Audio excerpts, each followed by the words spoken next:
যাদবপুর বিশ্ববিদ্যালয়ের ঘটনাকে কেন্দ্র করে রাজ্য জুড়ে উত্তেজনা অব্যাহত। এরই মধ্যে কলেজ ও বিশ্ববিদ্যালয়ের বন্ধের ডাক দিয়েছে এআইডিএসও। শিলিগুড়ির বাঘাযতীন পার্কের সামনে এই বন্ধকে কেন্দ্র করে সোমবার সকাল থেকে উত্তেজনা ছড়িয়ে পড়ে। বিক্ষোভকারীদের দাবি, যাদবপুরের ঘটনায় ছাত্রদের ওপর অন্যায়ভাবে আক্রমণ চালানো হয়েছে এবং দোষীদের কঠোর শাস্তি দিতে হবে। তাদের এই দাবিকে সমর্থন জানিয়ে বেশ কয়েকটি কলেজ ও বিশ্ববিদ্যালয়ের বন্ধের প্রভাব পড়ে। ঘটনার খবর পেয়ে দ্রুত ঘটনাস্থলে পৌঁছায় শিলিগুড়ি থানার পুলিশ। পরিস্থিতি সামাল দিতে মোতায়েন করা হয় অতিরিক্ত পুলিশ বাহিনী। পুলিশের হস্তক্ষেপে পরিস্থিতি নিয়ন্ত্রণে আসে। তবে বিক্ষোভকারীরা জানান, তাদের আন্দোলন চলবে। শিক্ষাঙ্গনে অশান্তি ও বন্ধের এই ডাক ঘিরে ছাত্র সমাজে মিশ্র প্রতিক্রিয়া দেখা যাচ্ছে। প্রশাসন ও পরিস্থিতির ওপর কড়া নজর রাখছে। ব্যুরো রিপোর্ট, নির্ভীক বার্তা। শিলিগুড়ির বিভিন্ন স্কুলগুলোতে যেখানে পরীক্ষা দিচ্ছি, ওখানে আমরা শিলিগুড়ির বিভিন্ন তৃণমূল ছাত্রছাত্রীদের ইউনিটগুলো থেকে আমরা ক্যাম্প করে সুন্দর উচ্চ মাধ্যমিক ছাত্রছাত্রীদেরকে শুভেচ্ছা বার্তা প্রত্যেক বছর না এবছরও দিচ্ছিলাম।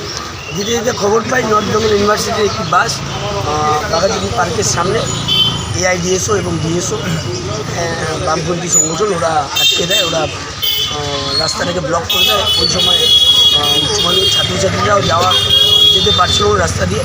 তো আমরা সেই সময় সবাই মিলে একত্রিত হয়ে ওখানে যাই।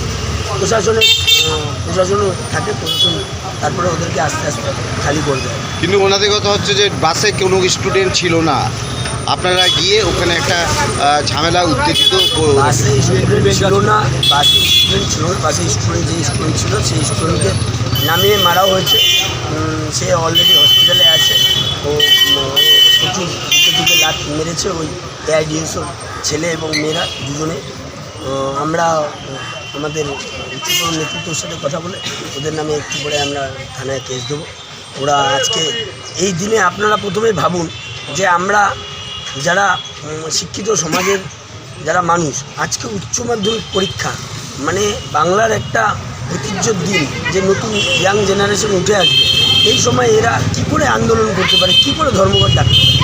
তো সেই ধর্মঘট প্রতিরোধ করার জন্য যদি আমাদেরকে মরে যেতে হয়, আমরা তাও এদেরকে আটকে প্রতিরোধ করি। দাদা, শেষ কথা, ওরা বলছে এআইডিসি বলছে টিএমসিবি ছেলেপেলেরা এসে মেয়েদের মারধর করেছে এবং দেখাচ্ছে যে একটা মেয়ে খুব অসুস্থ হয়ে পড়েছে, তাকে কিছুক্ষণের মধ্যে হসপিটালে ভর্তি করা হবে। অ্যাকচুয়ালি এআইডিসির তো লোক নেই, ওরা 3-4 জন নিয়ে ছেলেপেলেগুলো ওভাবে করে রাজনীতি করে। আজকের থেকে না, আমরা বহু বছর থেকে দেখে যাচ্ছি।